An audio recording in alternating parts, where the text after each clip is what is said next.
بسم اللہ الرحمن الرحیم۔ اردو ریڈیو میں خوش آمدید۔ آفتاب صاحب کی گاڑی اپنے چھوٹے بھائی احمد کے گھر کے سامنے رکی۔ آفتاب صاحب نے ہارن دیا۔ گھر کے اندر کھڑے چوکیدار نے گیٹ کھولا۔ گاڑی شان کے ساتھ گھر کے اندر داخل ہوئی۔ آفتاب صاحب، ان کی بیگم عالیہ اور بیٹا عاقل گاڑی سے باہر نکلے۔ اتنے میں ایک ملازم بھاگتا ہوا ان کے پاس آیا۔ آفتاب صاحب نے پوچھا، میرا بھائی ظہیر گھر پر ہے؟ ملازم نے سلام کے بعد جواب دیا، جی چھوٹے صاحب گھر پر ہی ہیں۔ آفتاب صاحب بولے، اچھا ہم اندر جا رہے ہیں، تم گاڑی سے مٹھائی کی ٹوکری نکال کر اندر لے آؤ۔ ملازم نے ہاں میں سر ہلا دیا۔ آفتاب صاحب ماں، بیوی اور بیٹے کے گھر کے اندر چل پڑے۔ ڈرائنگ روم کا دروازہ کھولا اور اندر داخل ہو گئے۔ سیڑھیوں پر ظہیر کھڑا تھا، یا کسی گرم جوشی کے حیرت سے بڑے بھائی کو دیکھ رہا تھا۔ اتنے میں ملازم مٹھائی کا ٹوکرا لیے اندر آیا۔ اس نے مٹھائی کا ٹوکرا ٹیبل پر رکھا اور واپس جانے لگا کہ ظہیر نے اسے روک لیا اور بولا، رک جاؤ اکرم۔ ملازم خاموشی سے کھڑا ہو گیا۔ ظہیر نے کہا، بھائی صاحب آپ کیا میرے غریب خانے پر راستہ بھٹک کر آ گئے ہیں؟ آفتاب صاحب اور عالیہ بیگم ایک دوسرے کا منہ دیکھنے۔ آفتاب صاحب نے کہا، ظہیر تمہیں بڑے بھائی کے آنے کی خوشی نہیں ہوئی؟ ظہیر تکبرانہ انداز میں سیڑھیوں سے نیچے اترتے ہوئے کہنے لگا، بھائی صاحب خوشی تو کہیں دور رہ گئی ہے، اب تو خون کے رشتوں کو مہربان دیکھتے ہوئے بھی حیرت ہوتی ہے۔ ویسے میں جان سکتا ہوں کہ چھوٹے بھائی جس کے ساتھ برسوں سے اپنے قطع تعلق کر رکھا ہے، آج اچانک اس بھائی کی یاد کیسے آ گئی، اور اتنی یاد آئی کہ آپ مٹھائی کا ٹوکرا بھی ساتھ لے آئے؟ عالیہ بیگم نے کہا، ظہیر شاید تم بھول رہے ہو، قطع تعلق تم نے کیا تھا، ہم نے نہیں۔ ہم تو آج بھی۔ اتنے میں ظہیر کی بیوی امارہ بیگم جو کہ ڈرائنگ روم میں پہنچ چکی بولی، جی بھابھی آپ لوگ تو آج بھی اسی حساب کتاب میں ہوں گے کہ کیسے ہم سے کیا لے سکتے ہیں۔ عاقل جو اب تک خاموش کھڑا تھا بامشکل مسکراتے ہوئے اس نے، چچا جان آپ ہمیں غلط سمجھ رہے ہیں، آپ بابا کی بات تو سن لیں۔ ظہیر نے صوفے پر بیٹھتے ہوئے، اوہ اچھا معافی چاہتا ہوں بھائی صاحب، بیٹھے نا، بتائیں آپ کیا کہنے کے لیے آئے ہیں؟ آفتاب صاحب نے جھجکتے ہوئے کہا، ظہیر دیکھو پرانی باتیں بھول جاؤ، میں یہاں ساری رنجشیں ختم کرنے آیا ہوں، میں عاقل کے لیے گلنور بیٹی کا ہاتھ مانگنے آیا ہوں۔ یہ سن کر ظہیر حیرت سے مبتلا صوفے سے اٹھ کھڑا ہوا۔ امارہ بیگم ظہیر کے قریب آن کھڑی اور بولی، بھائی صاحب یہ اب کیا کہہ رہے ہیں؟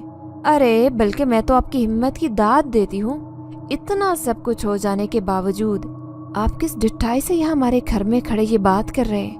عالیہ بیگم بولی، امارہ تو اس میں حرجی کیا ہے؟ ظہیر نے کہا، حرج ہے بھابھی، ساری جائیداد پر آپ قابض ہو بیٹھی ہیں، ابھی بھی آپ کہہ رہی ہیں کہ کیا حرج ہے؟ آفتاب صاحب نے چڑھ کر کہا، ظہیر آخر تمہیں قبر کیسے سمجھ آئے گی؟ میں نے یا بابا نے تمہارے ساتھ کوئی ناانصافی نہیں کی، جو تمہارا حصہ بنتا تھا وہ تمہیں بابا نے اپنی زندگی میں دے دیا تھا۔ ظہیر چلایا، جی ہاں میرے لیے یہ چھوٹا سا گھر رہ گیا تھا اور باپ کی حویلی پر صرف آپ کا حق تھا۔ آفتاب صاحب کہنے لگے، ظہیر یہ تم اچھی طرح جانتے ہو، بلکہ پورا خاندان جانتا ہے کہ بابا کو وہ حویلی برے حالات کی وجہ سے گروی رکھنا پڑی تھی، تب میں نے حویلی کو بچانے کے لیے دن رات محنت کی، اور جتنا میرے پاس پیسہ تھا میں نے حویلی کو بچانے کے لیے لگا دیا۔ اس کے بعد حویلی کو اپ گریڈ کرنے میں بھی میں نے لاکھوں خرچ کیے۔ تمہیں تعلیم کے لیے باہر بھیجا تو تمہاری تعلیم کا خرچ بابا صرف 1 سال اٹھا سکے تھے، باقی 4 سال میں نے تمہاری تعلیم پر لگائے ہیں، تو آج تم کچھ بن گئے ہو۔ ظہیر کہنے لگا، بس کر دیں بھائی صاحب، آپ کے احسانات سن سن کر میرے کان پک گئے ہیں، جب بھی میں حویلی کی بات کرتا ہوں آپ مجھے اپنے احسانات گنوانے بیٹھ جاتے ہیں۔ آفتاب صاحب کی آواز قدرے اونچی ہو گئی۔ وہ بولے، کیوں نہ گنواؤں احسانات ظہیر؟ تم جس جائیداد کی بات کرتے ہو کیا تمہیں اندازہ ہے کہ اس جائیداد پر میرا کتنا پیسہ لگا ہے؟ میں نے تو صرف حویلی لی ہے، یہ گھر فیکٹری تمہیں دیا ہے۔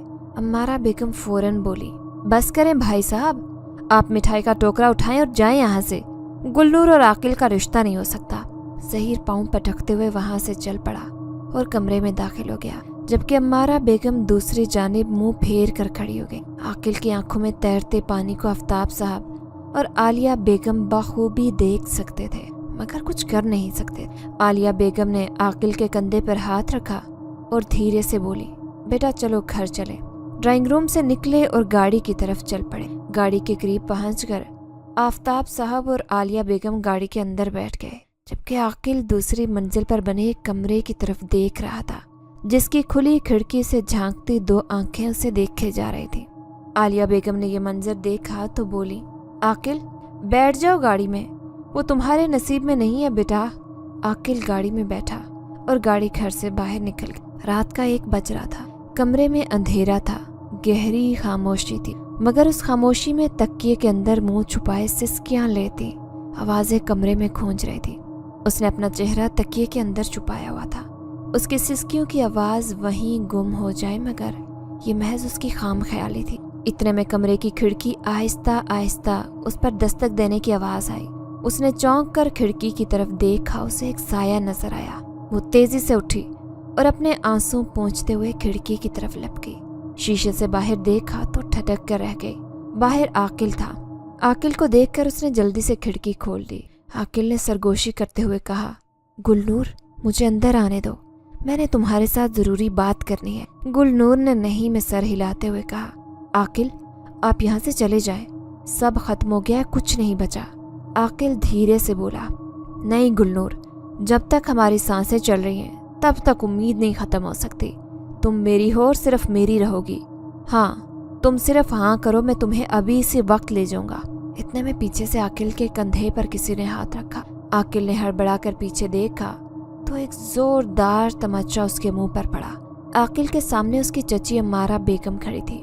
इससे पहले कि गुलनूर कुछ कहती, अम्मारा बेगम ने उसे कहा, गुलनूर अंदर दफा हो जा और खिड़की बंद कर दे, वरना अभी तेरे बाप को बुला लूंगी कि उसे भी पता चले कि उसकी बेटी रात की तारीकी में क्या गुल खिला रही है।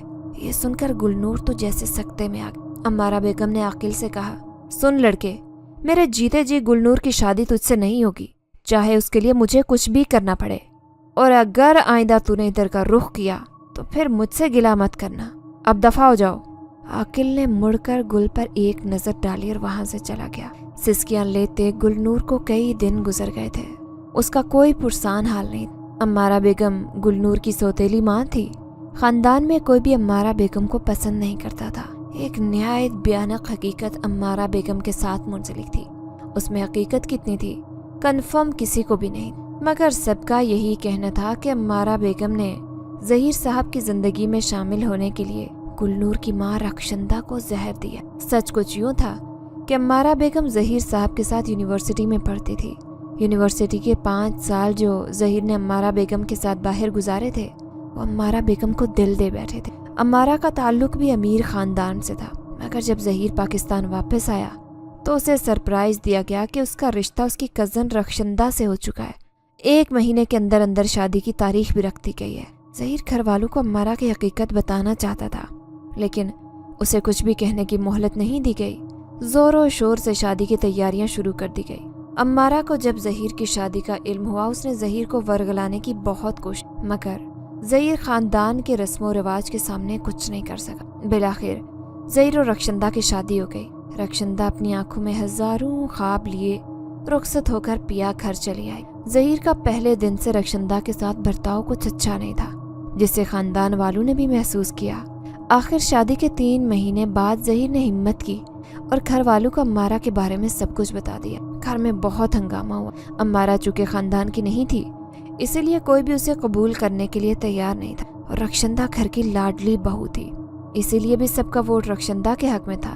बहरहाल रक्षंदा का कांच का घरौंदा एक लम्हे में चूर चूर हो गया। नौबत तलाक तक जा पहुंची, मगर इससे पहले कि रक्षंदा की जिंदगी तबाह होती, डॉक्टर ने बताया कि वो हामला है और दौराने हमल और बच्चे की पैदाइश के 2 साल तक तलाक नहीं हो सकती। लिहाजा मामला ठंडा हो गया। जैसे तैसे 9 महीने गुजरे। आखिर अल्लाह ने ज़हीर और रक्षंदा को चांद सी बेटी अता की। अस्पताल के कमरे में शाम के वक्त खानदान के कई बड़े जमा थे, जो रक्षंदा का हाल अहवाल लेने के लिए आए थे। रक्षंदा होश में आ चुकी थी। सब खुश नजर आ रहे थे। ज़हीर भी कमरे में मौजूद था कि अचानक कमरे का दरवाजा खुला। निहायत खूबसूरत और मॉडर्न लड़की कमरे में दाखिल हुई। सब हैरत से उसे देख रहे थे, जबकि ज़हीर का मुंह खुले का खुला रह गया। वो कोई और नहीं अम्मारा थी। अम्मारा ने सबको सलाम करके अपना तारुफ करवाया। खानदान वाले उसकी बेबाक तबीयत देखकर हक्का बक्का रह गए। बाकी अफराद तो कमरे से बाहर चले गए। कमरे में सिर्फ रक्षंदा, ज़हीर और उसकी माँ रह गए थे। ज़हीर की माँ ने सख्त लहजे में ज़हीर को तंबीह करते हुए कहा, ज़हीर, शरीफ खानदानों में इस तरह के तमाशे नहीं होते, इसीलिए जज्बात के तूफान के सामने यहीं बंद बांध दो, वरना इस तूफान में कोई नहीं डूबेगा सिवाय इस लड़की के। ये कहकर ज़हीर की माँ कमरे से बाहर चली गई। ज़हीर ने हड़बड़ाहट में अम्मारा से कहा कि तुम यहाँ क्यों आई हो, अभी जाओ यहाँ से। लेकिन अम्मारा ने कहा, मैं तुमसे नहीं रक्षंदा से मिलने आई हूँ, लिहाजा तुम बाहर जाओ और हमें चंद लम्हों के लिए अकेला छोड़ दो।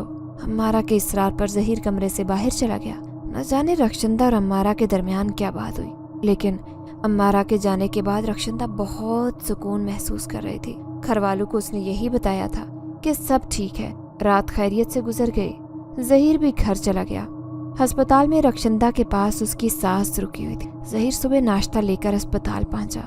बेटी झूले में रो रही थी, जबकि उसकी माँ और बीवी दोनों गहरी नींद सो रहे थे। ज़हीर ने टिफिन मेज पर रखा और फौरन बेटी को गोद में उठा लिया। साथ ही माँ को आवाजें देने लगा, अम्मी, अम्मी उठ भी जाएं।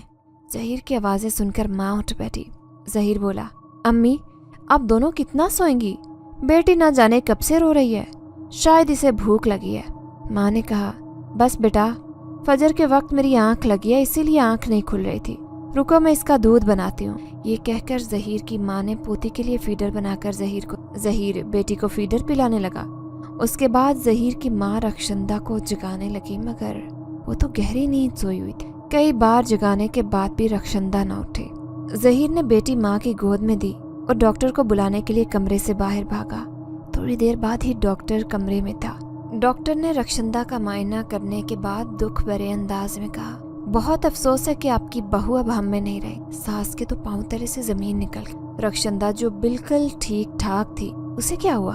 डॉक्टर के तफसीली मुआयने के बाद पता चला कि रक्षंदा ने कोई जहरीली चीज खाई थी, जिसके बाद उसकी मौत हुई है। सब घरवालों की नजरें ज़हीर पर थी, मगर ज़हीर ने कहा, आप सब लोग मुझे क्यों ऐसे देख रहे हैं? मैंने कुछ नहीं किया। और अम्मारा आप सबके सामने खाली हाथ आई थी। ठीक है, रक्षंदा मुझे पसंद नहीं थी, मगर मैं किसी को कत्ल नहीं कर सकता, वो भी अपनी बेटी की माँ को। खैर, रक्षंदा मनु मिट्टी तले जा चुकी। रक्षंदा के चहलम के बाद घर वालों को ज़हीर का घर दोबारा बसाने की, क्योंकि नूर को पालने के लिए माँ की गोद जरूरी थी। इन हालात में ज़हीर ने इस बार अम्मारा का नाम घर वालों के सामने रख दिया। लेकिन एक बार फिर घर में हंगामा खड़ा हो गया। घर वाले जो अम्मारा के मुताल्लिक शकूक व शुबात में मुब्तला थे, अम्मारा को रक्षंदा की मौत का जिम्मेदार समझते। उन्होंने घर में अम्मारा का नाम लेने पर भी पाबंदी लगा दी। ज़हीर ने जब ये हालात देखे तो उसने भी घर वालों के फैसले के खिलाफ बगावत कर और अम्मारा के साथ शादी कर ली।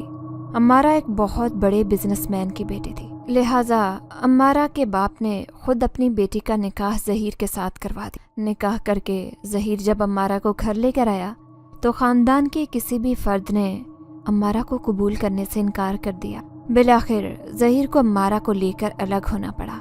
साथ ही ज़हीर ने जायदाद के बंटवारे की भी बात कर, जिसका ज़हीर की माँ ने बहुत सदमा लिया और वो भी सिर्फ 6 महीने में उस जहान फानी से कूच कर गई। जायदाद को लेकर ज़हीर और आफ्ताब के दरमियान इतना झगड़ा हुआ कि ये बात अदालत, थाने, पुलिस तक जा पहुंची। खानदान के सभी लोग अम्मारा को सारे फसाद की जड़ समझ। जब से उसने अस्पताल के कमरे में कदम रखा था, उस घर का शिराजा बिखरता ही चला गया। कशीदा हालात की वजह से आफ्ताब के बाबा को हार्ट अटैक हो गया। डॉक्टर ने उन्हें किसी भी किस्म के डिप्रेशन से दूर रहने का मशवरा दिया और मुकम्मल रेस्ट का कह दिया। अपनी सेहत को मद्देनजर रखते हुए आफ्ताब के बाबा ने जायदाद की तकसीम कर दी। उनकी एक बेटी और 2 बेटे थे। बजाय इसके कि मरने के बाद बच्चों में जायदाद को लेकर कोई फितना खड़ा हो, उन्होंने जीते जी जायदाद का बंटवारा कर दिया, जिसमें खानदानी हवेली आफ्ताब साहब के हिस्से में आई, जबकि छोटा घर और फैक्ट्री उन्होंने ज़हीर के नाम कर दिया। यकीनन हवेली की मालियत बहुत ज्यादा, मगर उस हवेली पर आफ्ताब साहब ने बहुत खर्चा किया। न सिर्फ हवेली पर, बल्कि ज़हीर के बिरोने मुल्क तालीम के अखराजात भी आफ्ताब साहब ने उठाए थे। इसीलिए उस हवेली पर आफ्ताब साहब का हक था। और यही बात ज़हीर और अम्मारा से बर्दाश्त नहीं हुई। खूब लड़ाई झगड़े के बाद ज़हीर ने बड़े भाई से कता ताल्लुक कर लिया। आफ्ताब साहब के वालिद, जो कि पहले ही हार्ट पेशेंट थे, उन्होंने इस बात का इतना सदमा लिया कि वो ज़हीर से बात करने के लिए उसके घर पहुंच गए। जब वो ज़हीर के घर पहुंचे, ज़हीर के कमरे के अंदर से अम्मारा के हंस हंस कर बातें करने की आवाज़ें आ रही। वो किसी से फोन पर बात कर रही थी। न जाने उसने ऐसी क्या बात की जिसे सुनकर आफताब साहब वहीं लड़खड़ा गए। मुश्किल से घर पहुंचे। उनका सांस फूला हुआ था, वो पसीने में शराबूर थे। हवेली में उस वक्त सिर्फ मुलाजिम थे। एक मुलाजिम ने उन्हें पानी पिलाया और फौरन आफताब साहब को फ़ोन करके उनकी हालत के बारे में बताया। उन्होंने मुलाजिम को सिर्फ इतना बताया कि बख्श मोहम्मद, ज़हीर की बीवी ने मेरा घर बर्बाद कर दिया। मैंने खुद अपने कानों से सुना है कि वो, मगर अगले ही लम्हे उन्हें दूसरा हार्ट अटैक और वो खालिक हकीकी से जा मिले। खानदान में कोहराम मच गया। ज़हीर की बीवी का फैमिली बाइकाट कर दिया। हकीकत कोई नहीं जानता था, मगर सब यही कह रहे थे, ज़रूर कुछ तो ऐसा है जिसने आफताब के वालिद की जान ली थी। आफताब के वालिद उस वक्त खानदान के बड़े थे। सब उनसे बहुत मोहब्बत करते। पूरे खानदान को उन्होंने जोड़ कर रखा हुआ था, लिहाजा ये सदमा और भी बड़ा था। बरसों गुजर गए। आफताब और ज़हीर के बच्चे जवान हो गए। एक शादी में खानदान वालों ने दोनों भाइयों की सुलह करवाने की पूरी कोशिश की। सुलह हो भी गई, लेकिन फिर ज़हीर ने जायदाद का मुतालबा सामने रख दिया कि उसके साथ ज्यादती हुई है। दिलों में इतने तफरके आ गए तो कहाँ सुलह होती है। एक बार फिर गुमशुदा रंजिशों ने सर उठाया, जिसे अम्मारा बेगम ने खूब तोल दिया। अगर कोई बात करना बेसूद था। शादी के उसी फंक्शन में पहली बार आकिल ने गुलनूर को देखा। वो गुलनूर को देखते ही अपना दिल हार बैठा, लेकिन चचा की बेटी तक पहुंचने के लिए वो कुछ भी करता, सब बेकार। उसके बाद आकिल ने कज़न को एतमाद में लिया, जिसका चचा के घर में आना जाना था, और उसके जरिए अपने दिल का अहवाल गुलनूर तक पहुंचाया। गुलनूर जो किसी रोशनी की मानिद उजली और तितली की मानिद मासूम थी। पहले पहल तो उसने इस जज्बे को मानने से इनकार कर दिया, मगर आकिल की मोहब्बत किसी भी तरह के हालात को चीरती गुलनूर के दिल में उतर चुकी थी। गुलनूर को अपनी मोहब्बत का यकीन दिलाने और उसके दिल में अपनी जगह बनाने में आकिल को 2 साल लग। वो सारे पैगामात अपनी कज़न मारूख के हाथों गुलनूर के लिए भेजा। मारूख की भी गुलनूर से अच्छी दोस्ती हो गई।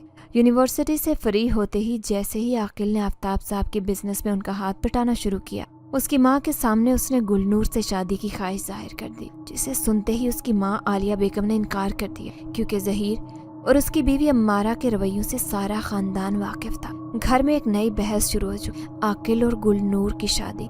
आखिर इसी तरह 1 साल और गुजर गया। बिलाखिर खानदान के चंद बुजुर्गों ने ये कहकर आफताब साहब को कायल कर लिया कि उस घर में हमारा कोई अपना है तो वो रक्षंदा की बेटी गुलनूर है।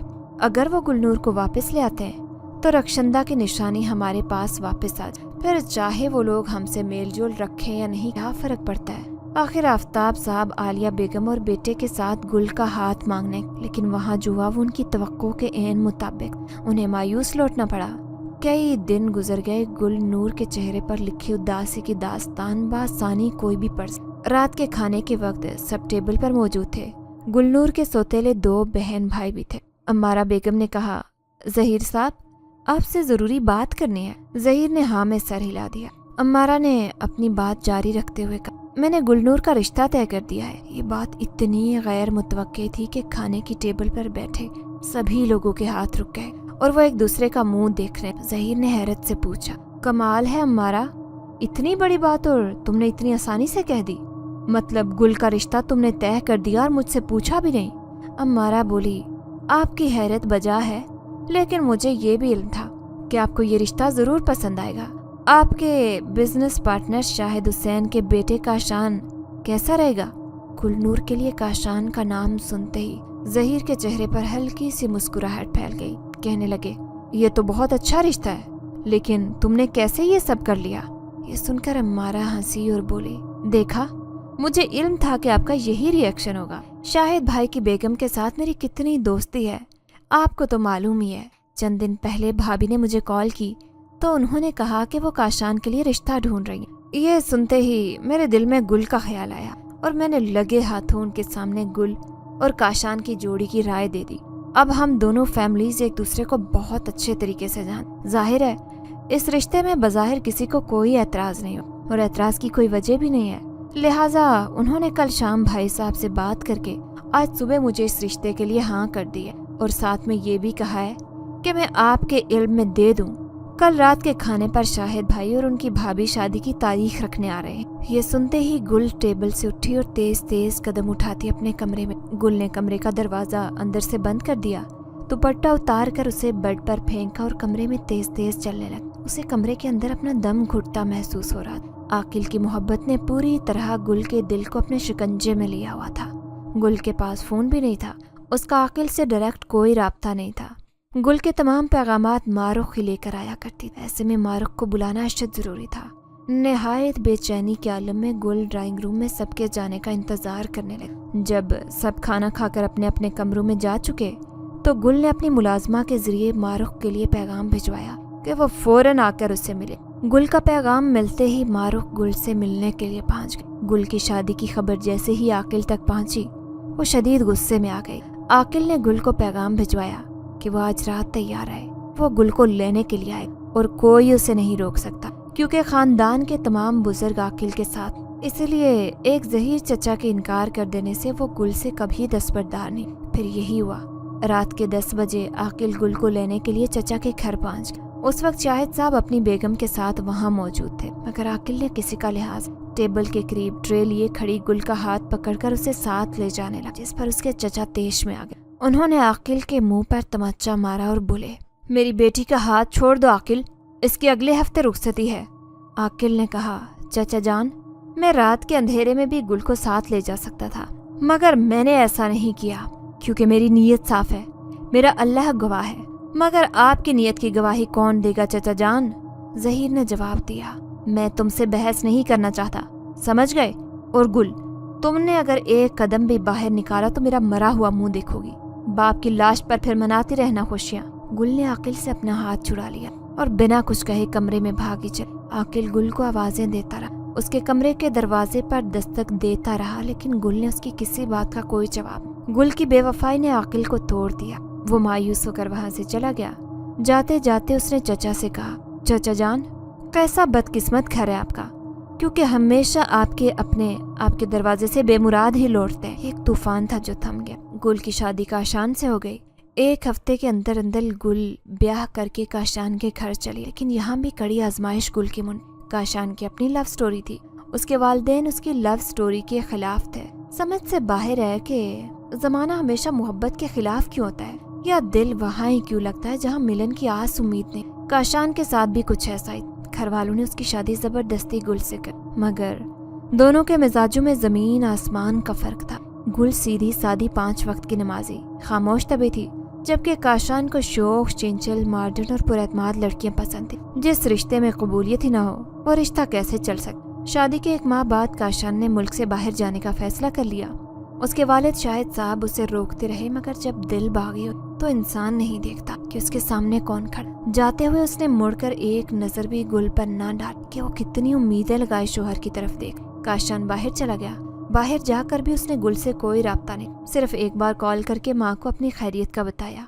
1 महीना गुल इंतजार करती रही कि शायद शोहर के दिल में उसके लिए रहम आ जाए, मगर काशान की ना तो कॉल आई।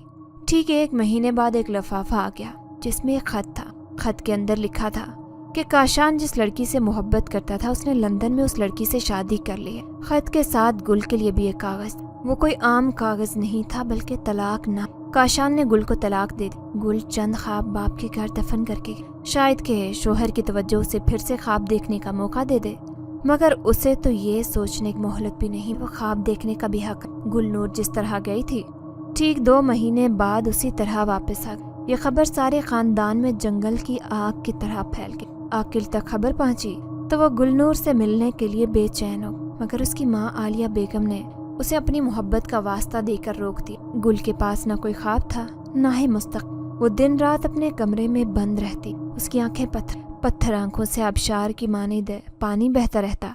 उसके पास तो इंतजार का ऑप्शन भी नहीं था। हर ताल्लुक खत्म हो चुका था। ऐसे वक्त में अम्मारा बेगम ने अपने सौतेले होने का भरपूर एहसास दिलाया। अम्मारा बेगम कुछ भी सुनने के लिए तैयार नहीं। वो बस यही कहे जा रही थी कि अगर इतनी पढ़ी लिखी और सुलझी हुई फैमिली में भी निभा नहीं हो सका तो यकीनन उसमें गुल की अपनी ही गलती। उस ताल्लुक के खत्म होने की गुल खुद जिम्मेदार है। बल्कि क्यों ना होती, उसकी आंखों में आकिल नामी शहजादा जो बसा था, उसने कैसे वहां निबाह करना था। लफ्जों के निश्तर हर वक्त गुल के सीने को छलनी करते रहते हैं। यही वजह थी कि वो हर वक्त अपने कमरे में बंद रहते। सिर्फ तभी कमरे से बाहर निकलती जब वो अम्मारा बेगम अपने कमरे में आराम कर रही होती। आकिल ने गुल से मिलने की कोशिश की, लेकिन आलिया बेगम ने उसे गुल से मिलने से मना कर दिया। गुल की जिंदगी वीरान हो चुकी थी। अपनी किस्मत पर आंसू बहा बहा कर उसके आंसू भी खुश्क हो चुके। एक दिन शाम के वक्त जहीर साहब लॉन में बैठे चाय पी रहे थे। अम्मारा बेगम अपने कमरे में किसी के साथ फ़ोन पर बातें करने में मसरूफ़ थी। गुल ने मौका गनीमत जाना और लॉन में बाबा के करीब रखी कुर्सी पर बैठ गई। बाबा जान, मुझे चंद दिन के लिए मरी भेज दें, मैं कुछ रोज़ के लिए यहाँ से दूर जाना चाहती हूँ। जहीर ने कहा, मरी? वहाँ तुम्हारे साथ कौन रहेगा? मैं बिज़ी हूँ और तुम्हारी मामा भी आजकल मसरूफ़ हैं। मुझे नहीं लगता कि वो तुम्हारे साथ जा सकेंगी। गुल ने कहा, बाबा मैं अकेली रह लूँगी, अब परेशान ना हो, सिर्फ चंद दिन की तो बात है। जहीर ने चाय का कप टेबल पर रखा और बोला, ठीक है, मरी में अपना घर है, लेकिन मैं तुम्हें वहाँ अकेला नहीं छोड़ सकता, वो भी चंद दिन। मैं तो एक दिन के लिए भी तुम्हें अकेला ना छोड़ूं। गुल ने कहा, बाबा आप मेरे साथ रहीम चचा को भेज दें, कुछ दिन के लिए रहीम चचा की बेटी को बुला लें, वो घर के काम संभाल लेगी, मुझे भी आसानी हो जाएगी। जहीर साहब खामोश हो गए। चंद लम्हों बाद बोले, चलो मुझे कुछ सोचने दो। इतने में अम्मारा बेगम भी वहाँ चली आई। कहने लगी, क्या बातें हो रही हैं बाप बेटी में? ये सुनकर गुल वहाँ से उठी और चली गई। अगले दिन गुल को मरी जाने की इजाज़त मिल गई। चचा रहीम और एक ड्राइवर गुल के साथ जा रहे थे। मरी में जहीर साहब का एक छोटा सा बंगला था। 5 घंटे के सफ़र के बाद गुल अपने बंगले पर पहुँच गई। ड्राइवर ने चचा रहीम और गुल को बंगले पर छोड़ा और खुद खाना लेने मार्केट चला गया। चचा रहीम बंगले की सफाई में मसरूफ़ हो गए, जबकि गुल ने अपने कमरे की सफाई खुद की और आराम करने के लिए बिस्तर पर लेट गई। तकिए पर सर रखते ही गुल की आंख लग गई। अचानक उसे ऐसे लगा जैसे कमरे से छोटे बच्चे के हंसने की आवाज़ आ रही है। गुल उठकर बैठ गई और आवाज़ पर गौर करने लगी। अचानक तेजी से दरवाज़ा खुला और बंद हो गया। गुल बिस्तर से उठी और कमरे से बाहर चली आई। फिर उसे छोटे बच्चे की हंसी की आवाज़ आई। वो आवाज़ की सिमत चल पड़ी। अब उसे आवाज़ के साथ कदमों की चाप भी सुनाई दे रहे थे, जो ऊपर दूसरी मंजिल की तरफ जा रहे थे। गुल भी सीढ़ियों पर चलने लगी। ऊपर पहुंची तो हैरान रह गई। हर तरफ धुआं फैला हुआ था, जैसे हर तरफ आग लगी हो, मगर जलने की बू की बजाय उसे तेज खुशबू आने लगी। अब उसे यकीन हो गया था कि यहाँ कोई तो है। वो खुशबू की सिमत चल पड़ी। खुशबू एक कमरे से आ रही थी। उसने जो ही दरवाज़ा खोला, आग के शोले कमरे से बाहर निकलने लगे। कमरे के अंदर आग भड़क रही थी। आग ने पूरे कमरे को अपनी लपेट में ले लिया हुआ था। ये देखकर गुल जोर जोर से चीखने लगी, रहीम चचा, रहीम चचा। चंद लम्हों बाद ही उसे कोई झंझोड़ कर जगा रहा था। क्या हुआ गुल बेटी, क्या हुआ? होश करो बेटी। गुल ने एक चीख मारी और उठकर बैठ गई। वो अपने कमरे में बिस्तर पर सो रही थी, मतलब वो कोई डरावना ख्वाब देख रही थी। गुल आंखें फाड़े कमरे में इधर उधर देख रही थी। चंद लम्हों बाद बोली, रहीम चचा, मैं तो ऊपर छत पर नहीं थी। रहीम चचा ने मुस्कुराते हुए कहा, बेटी आप मेरे सामने कमरे के अंदर आई थी और थकावट के बायस सो गई। बल्कि मैं आपको खाने के लिए बुलाने भी आया था, मगर आप सो रही थी, इसीलिए वापस चला गया। मैंने यही सोचा कि आप थकी हुई होंगी, जब उठेंगी तो खाना खा लेंगी। तब से आप यहीं सो रही हैं, कमरे से बाहर ही नहीं निकली। गुल ने अपने गाल पर 2 चप्पत मारी और बोली, अच्छा चलें ठीक है, आप मुझे खाना ला दें। रहीम चचा बोले, ठीक है बेटी, मैं अभी लाया। ये कहकर वो कमरे से चले गए। खाने के बाद गुल कमरे से निकली और दूसरी मंजिल पर चली आई। अब उसे यकीन हो गया था कि वो कोई ख्वाब देख रही थी। सब कुछ नॉर्मल था। वो बालकनी में रखी कुर्सी पर बैठ गई और बाहर की तरफ देखने लगी। मरी का मौसम काफी खुशगवार था।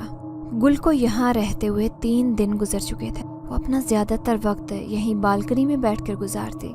तीसरे दिन हस्बे मामूल वो बालकनी में बैठी हुई थी। अचानक अज़ाब माजी को याद करके उसकी आंखों से टिप टिप आंसू गिरने लगे। वो रोती रहती और अल्लाह से अपनी तकलीफ ख़त्म होने के लिए दुआ मांगती रही। गुल दोनों हाथों में चेहरा छुपाए रो रही। अचानक उसने अपना चेहरा ऊपर किया। वो दंग रह गई। उसके सामने निहायत खूबसूरत नौजवान खड़ा था। उसने चीख मारी, मगर उसके मुंह से आवाज़ नहीं निकल सकी। उसने उठकर भागने की कोशिश की, लेकिन वो हिल भी नहीं सकी। उसकी ये कोशिश भी रायगा गई। वो खौफजदा नजरों से अजनबी की तरफ देख रही थी। उसी लम्हे अजनबी ने गुल के हाथों को अपने हाथों में लिया और गायब हो गया। अगले ही लम्हे वो दोनों एक नदी के किनारे खड़े। शहजादे ने कहा, मैं जानता हूँ तुम गमगीन हो, अपनों और वक्त की सताई हुई हो, लेकिन याद रखना ये सब बहुत जल्द बदलने वाला है। शहजादे ने उंगली से इशारा किया। उसी वक्त उनके करीब एक सफेद रंग का घोड़ा नमूदार हुआ। सफेद घोड़े के बड़े बड़े दो पर भी थे। गुल फटी फटी निगाहों से सफेद घोड़े को देख रही। शहजादे ने गुल का हाथ थामा और उसे लेकर घोड़े पर सवार हो गया। घोड़ा हवा में उड़ने लगा। गुल समझ नहीं पा रही थी कि ये सब क्या हो रहा है, ना ही वो कुछ कह पा रही थी। आखिर एक जगह पहुंचकर मेहरबान और बादल शहजादा गुल को लेकर उस घोड़े से उतरा। उसने पूछा कि उसे क्या परेशानी हो रही है। तब गुल ने बोलने की कोशिश की तो गोया उसकी कुव्वते गोयाई वापस आ चुकी थी। उसने शहजादे को बताया कि उसने छोटी उम्र में अपनी माँ को खो दिया था और अब वो एक जालिम सौतेली माँ के साथ रहते हैं जिसने उसके साथ बुरा सलूक किया। उसकी सौतेली माँ ने उसके बाप के दिल में अपने ही भाई और खानदान के लिए जहर भर दिया था। फिर उसके बाप को पूरे खानदान से अलग कर दिया। वो किसी से मिलना चाहती तब भी न मिल पाती। वो आकिल से शादी करना चाहती थी लेकिन उसकी सौतेली माँ ने उसकी शादी काशान से करवा दी। वो इस कदर मायूस हो चुकी थी कि उसे नहीं लगता था कि अब कभी वो खुश रह पाएगी। उसकी सौतेली माँ उसकी हर खुशी उससे छीन लेगी। ये कहकर वो फूट फूट कर रोने लगी। शहजादे ने गुल की मदद करने का फैसला किया। वो दूर से ही नजर आने वाले एक बहुत बड़े महल की तरफ चल पड़े। शहजादे ने कहा, हम महल जा रहे हैं। मैं तुम्हें अपनी मेहरबान माँ से मिलवाना चाहता हूँ। तुम डरना नहीं, कोई तुम्हें कुछ नहीं कहेगा। हमारी दुनिया चाहे अलग है मगर जज्बात एक जैसे हैं। शहजादा उसे महल में ले गया और उसे अपनी माँ मलिका से मिलवाया। मलिका ने बड़ी मोहब्बत से गुल को खुशामदीद कहा और उसके चेहरे पर नजर पड़ते ही उसकी तमाम कहानी को भांप लिया। शाम के वक्त मलिका, शहजादा और गुल घोड़ों पर सवार हुए और सफर पर निकल गए। मलिका ने जोश से कहा, गुल, अगर हम में से एक होती तुम तो मैं तुम्हें कभी वापस न जाने देती, लेकिन मजबूरी है, क्या करें। मगर मैं तुम्हें अकेला नहीं छोड़ूंगी। मैं तुम्हारी मदद जरूर करूंगी। हम बहुत जल्द तुम्हारे घर पहुंच जाएंगे। गुल ने इतने सालों में पहली बार खुद को आज़ाद और खुश महसूस किया था। दूसरी जानिब रहीम चचा गुल को मरी में ढूंढ ढूंढ कर घर वापस जा चुके थे। वहाँ घर पर जहीर साहब ने शोर मचाया हुआ था। हर तरफ गुल को ढूंढा जा रहा था, जबकि अम्मारा बेगम जहीर को इस बात पर उकसा रही थी कि ये जरूर आकिल का काम है। वही गुलनूर को उकसाकर कहीं ले गया है। आप अपने भाई से बात क्यों नहीं कर रहे? किस चीज का इंतजार कर रहे हैं? गुल शहजादे और मलिका के साथ घर में दाखिल हुई। गुल को देखते ही एक मुलाजिम घर के अंदर भागा ताकि जहीर साहब को मुत्तला कर सके। जहीर साहब बेटी को देखकर खुश तो हुए, मगर दो अजनबी मेहमानों को देखकर गुल से कहने लगे, बेटा तुम कहाँ थी और ये कौन लोग हैं? इससे पहले कि गुल कुछ कहते, मलिका ने कहा, जहीर साहब, यूँ समझे आपकी बेटी हमारी मोहसिन है। हमारी मुलाकात मरी की एक मार्केट में हुई। मेरी तबीयत खराब थी। मेरा बेटा मुझे लेकर चेकअप के लिए अस्पताल जा ही रहा था कि मैं बेहोश होकर नीचे गिर पड़ी। तब गुल बेटी भी वहाँ आई थी। वो हमें गाड़ी में लेकर अस्पताल गई। सारी रात मेरी खिदमत की। अब भला मैं गुल को अकेले कैसे छोड़ देती? हम मरी वाले बंगले पर पहुंचे तो पता चला कि वहाँ तो ताला लगा हुआ है, लिहाजा हम यहाँ आ गए। गुल बेटी को मैं अकेला तो नहीं छोड़ सकती थी। ये सुनकर जहीर साहब ने उनका शुक्रिया अदा किया और 2 दिन के लिए उन्हें घर पर रुकने के लिए इसरार किया ताकि उनकी मेहमान नवाजी कर सकें। मलिका जो चाहती थी वो हो गया था। मलिका का जादू रात के वक्त अरूज पर पहुंच जाता। परिस्तान से आए 2 जिन्नात ने अपने जहर से पूरे घर को अपनी गिरफ्त में ले लिया था। रात के 10 बजे जहीर साहब के कमरे से हल्की हल्की आवाज आ रही थी, जहीर साहब, मैं तो आपके भूलेपन पर फिदा हूँ। मुझे तो समझ नहीं आ रहा कि आपने किस तरह एक अजनबी औरत की बातों पर भरोसा कर लिया है। जहीर ने कहा, अम्मारा, हर वक्त बदगुमानी अच्छी नहीं होती। अम्मारा झट से बोली, बिल्कुल, और हर वक्त अंधा एतमाद भी अच्छा नहीं होता। गाड़ी तो बंगले में खड़ी थी, फिर गुल उन्हें किस गाड़ी में अस्पताल लेकर गई? जहीर नागवार मुंह बनाकर बोला, यार, तुमने सुना नहीं था कि गुल पैदल वॉक के लिए निकली थी? रास्ते में मूड चेंज हुआ तो टैक्सी कर ली कि चलो मार्केट घूम फिर आते हैं। तुम क्या चाहती हो कि मैं बेटी की किसी बात पर एतबार न करूं? अम्मारा ने कहा, नहीं, मैंने ऐसा तो नहीं कहा। इतने में लान से भयानक चीख की आवाज सुनाई। जहीर झट से बिस्तर से उठ खड़ा हुआ और बोला, अल्लाह खैर करे। वो कमरे से बाहर की तरफ भागे। लॉन में पहुंचे, बाहर कुछ भी नहीं था। अचानक ये खौफनाक साया अम्मारा के सर पर मंडलाने लगा। خوف سے اس کی چیخ نکل گئی۔ وہ سایہ اور کسی کا نہیں امارہ کا تھا۔ جب امارہ نے ہی اپنے سائے کو ارد گرد رقص کرتے دیکھا تو اس کی چیخ نکل گئی۔ اس سے پہلے کہ ظہیر امارہ سے کچھ کہتا، گھر میں ہر طرف ایک انجانی ہنسی گونج رہی تھی، ایک ٹھنڈی بے رونق آواز جس نے ظہیر اور خاص طور پر امارہ کو خوف میں مبتلا کر دیا۔ امارہ نے ظہیر کا ہاتھ تھامنے کی کوشش کی۔ جیسے ہی اس نے ظہیر کی طرف ہاتھ بڑھایا، ظہیر کی جگہ کوئی اور شخص کھڑا تھا جس کا چہرہ انتہائی بھیانک تھا۔ اسے دیکھتے ہی امارہ زور زور سے چیخیں مارنے لگی۔ ظہیر نے اسے کنٹرول کرنے کی بہت کوشش کی مگر ساری کوششیں بے سود۔ امارہ کی چیخوں سے گھر کے سب افراد وہاں جمع ہو گئے۔ شدید خوف کے باعث امارہ بے ہوش ہو گئی۔ اگلے دن صبح 10 بجے امارہ کو ہوش آیا۔ ڈاکٹرز نے کہا کہ شکر ہے ان کو ہوش آ گیا ہے، ورنہ یہ کوما میں بھی جا سکتی تھی۔ سب گھر والے امارہ کے ارد گرد جمع تھے۔ امارہ کے دونوں بچے ماں کے صدقے وارث جا رہے تھے۔ آخر ظہیر نے بچوں سے کہا، بیٹا اب سب لوگ اپنے اپنے کمروں میں جاؤ اور امی کو آرام کرنے دو۔ ڈاکٹر نے انہیں ریسٹ کی تاکید کی ہے۔ گلنور اور امارہ کے دونوں بچے شہزادہ کمرے سے نکل آئے۔ ملکہ نے ظہیر سے کہا، میرا خیال ہے بھابھی پر کسی ہوائی چیز نے حملہ کر دیا ہے۔ آپ میری بات سمجھ رہے ہیں نا؟ اگر آپ کو مجھ پر تھوڑا سا بھی بھروسہ ہے تو میں بھابھی پر دم کرنا چاہتی ہوں۔ اس سے یہ ہوگا کہ کوئی کتنی ہی طاقتور مخلوق کیوں نہ ہو، وہ بھابھی کے قریب نہیں آ سکے گی۔ امارہ کو ملکہ پر بالکل بھروسہ نہیں تھا، مگر ظہیر کے اصرار پر اس نے دم کروا لیا۔ اتنے میں ظہیر کے موبائل پر کال آ گئی۔ وہ فون سننے کے لیے کمرے سے نکل۔ ادھر ملکہ نے دم کر کے امارہ پر پھونکا اور اس کے کان میں نہ جانے کیا کہا کہ امارہ پھٹی نگاہوں سے ملکہ کی طرف دیکھنے لگی۔ ملکہ شان سے اس کے قریب سے اٹھی اور کمرے سے نکل آئی۔ آدھی رات کا وقت تھا، ظہیر سو چکا تھا۔ اچانک امارہ کی چیخوں سے پورا گھر گونجنے لگا۔ ایک بار پھر سب گھر والے لان میں اکٹھے ہو گئے۔ امارہ کی حالت دیکھ کر ہر کوئی دنگ رہ گیا۔ اس کی آنکھیں سرخ ہو رہی تھیں اور وہ لان میں گھاس پر ایسے بیٹھی تھی جیسے کسی نے اس کی گردن پر چاقو رکھا ہو، حالانکہ اس کے ہاتھ میں کوئی چاقو یا چھری نہیں تھی۔ بال بکھرے ہوئے تھے اور آنکھیں یوں پھٹی تھیں جیسے ابھی باہر آ جائیں گی۔ ظہیر چلایا، امارہ یہ تم کیا حرکتیں کر رہی ہو؟ یہاں آؤ امارہ۔ امارہ غصے میں گرجی، میں گلنور کو مار دوں گی، سنا تم نے؟ گلنور کو مار دوں گی۔ ظہیر بولا، امارہ ہوش کرو، بچے ڈر رہے ہیں۔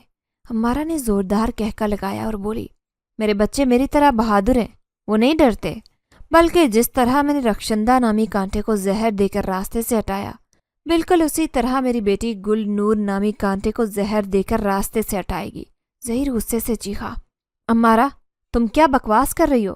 وہ امارہ کی طرف بڑھا مگر امارہ تیزی سے بھاگتی گیٹ کے پاس جا کر کھڑی ہوئی اور چلائی، اگر تم میرے پاس آئے تو میں سب کچھ تہس نہس کر دوں گی۔ اس نے اپنے ہاتھ میں پہنی ایک انگوٹھی کی طرف اشارہ کرتے ہوئے کہا، جانتے ہو میری اس انگوٹھی میں کیا ہے؟ اس نے انگوٹھی پر لگا نیک ڈھکن کی مانند کھولا اور بولی، اس کے اندر زہر ہے، ایسا زہر جو چند گھنٹوں میں اپنے دشمن کا خاموشی سے صفایا کرتا ہے، اور یہ زہر میں نے پانی میں ملا کر اس دن رخشندہ کو پلایا تھا جس دن تمہاری بیٹی گل نور پیدا ہوئی تھی، اور اس زہر کو تمہارے باپ کے منہ میں اس دن میں نے اچھالا تھا جس دن اس نے اس راز کو کمرے سے باہر کھڑے ہو کر چھپ کر سننے کی کوشش کی تھی۔ یہ اتنا زہریلا زہر ہے کہ سانسوں کے ذریعے انسان کے اندر چلا جائے تو انسان وہیں ختم ہو جاتا ہے، اور اب تمہاری بیٹی کے ساتھ بھی یہی کرنے والی ہوں۔ میں تنگ آ چکی ہوں رخشندہ کی اس نشانی کو دیکھ کر۔ یہ کہہ کر وہ گلنور کی طرف بھاگی مگر ظہیر نے اس کا بازو پکڑا اور امارہ کے منہ پر اتنی زور سے تماچا رسید کیا کہ وہ زمین پر آ گری۔ زمین پر گرتے ہی جیسے وہ سن ہو گئی۔ تھوڑی دیر میں ہی وہ زمین پر پڑی تڑپتی رہی، پھر بولی، ظہیر کیا ہو رہا ہے یہاں؟ مجھے کیا ہوا ہے؟ ظہیر کے سارے خواب، اس کی ساری خوش فہمیاں ختم ہو چکی تھی۔ 2 دن بعد ملکہ اور شہزادے نے ظہیر سے اجازت لی اور اپنی دنیا میں جانے کے لیے وہاں سے واپس نکلی۔ ملکہ نے گلنور سے کہا، تم فکر مت کرنا، جس سچ کو سامنے آنا چاہیے تھا وہ آ چکا ہے، تمہارے ساتھ کچھ بھی برا نہیں ہو سکتا۔ تم اگر میری دنیا میں ہوتی تو میرے گھر میں ہوتی، کیونکہ میں اپنے بیٹے کے دل کی دھڑکن سن سکتی ہوں۔ ظہیر نے امارہ کو گھر سے نکال دیا اور اسے یہ دھمکی دی کہ اگر اس نے ظہیر پر زبردستی مسلط ہونے کی کوشش کی تو وہ اسے طلاق دے دے گا، کیونکہ وہ صرف دونوں بچوں کی وجہ سے امارہ کو طلاق نہیں دینا چاہتا تھا۔ ٹھیک 1 مہینے کے بعد گلنور کی عاقل کے ساتھ دھوم دھام سے شادی ہو گئی۔ ظہیر کو اپنی غلطیوں کا احساس ہو چکا تھا، لیکن دیر بھی بہت ہو چکی تھی۔ اس نے اس غلطی کا بہترین ازالہ یہی سمجھا کہ بڑے بھائی سے معافی مانگ لی جائے، دوسرا گلنور اور عاقل کی شادی ہو جائے۔ آخر اس نے یہی کیا۔ اگر آپ کو ہماری یہ کہانی پسند آئی ہے تو لائک کیجئے، شیئر کیجئے، اور اگر ابھی تک آپ نے ہمارا چینل سبسکرائب نہیں کیا تو اردو ریڈیو کو لازمی سبسکرائب کیجئے۔ ملتے ہیں اگلی ویڈیو میں۔ اللہ حافظ۔